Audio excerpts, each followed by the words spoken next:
আমার অপারেশনের পরের থেকে আমি যখন চোখ খুললাম তখন আমি জানতে পারলাম যে আমি আইসিইউতে 8 দিন আইসিইউতে থাকার পর যখন কেবিনে আসলাম 22 দিনের মাথায় আমি উঠে দাঁড়াতে পারলাম। এটা হচ্ছে আমার কেবিনের বারান্দা থেকে দেখা যায়, তাই ছোট্ট একটা ক্লিপস নিয়ে রেখেছিলাম।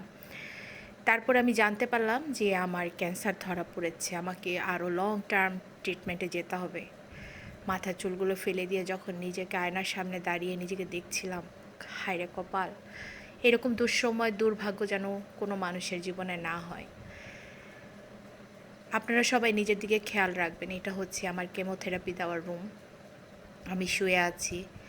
আর এই সাথে আমার সাথে লাগানো স্যালাইন ব্যাগ, এটাই হচ্ছে কেমোথেরাপির ব্যাগ।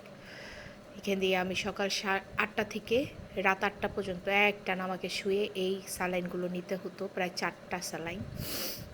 আমি সবার জন্য একটা কথাই বলবো যে সবাই নিজের প্রতি লক্ষ্য রাখবেন, নিজের প্রতি খেয়াল রাখবেন যেন এই মরণব্যাধি না ধরতে পারে। এটা কিউরেবল না, কিন্তু কতদিন আমি বাঁচবো তাও আমি জানি না।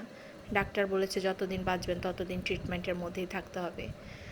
আর দ্বিতীয়ত হচ্ছে আমার পুরো গোষ্ঠীর মধ্যে কারো এই রোগটা নাই।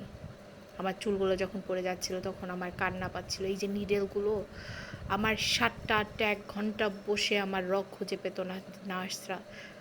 এটা যে কি কষ্টের। আমি শুয়ে থাকতাম তো শুয়েই থাকতাম। সবাই নিজের প্রতি খেয়াল রাখবেন, আমার জন্য প্রার্থনা করবেন।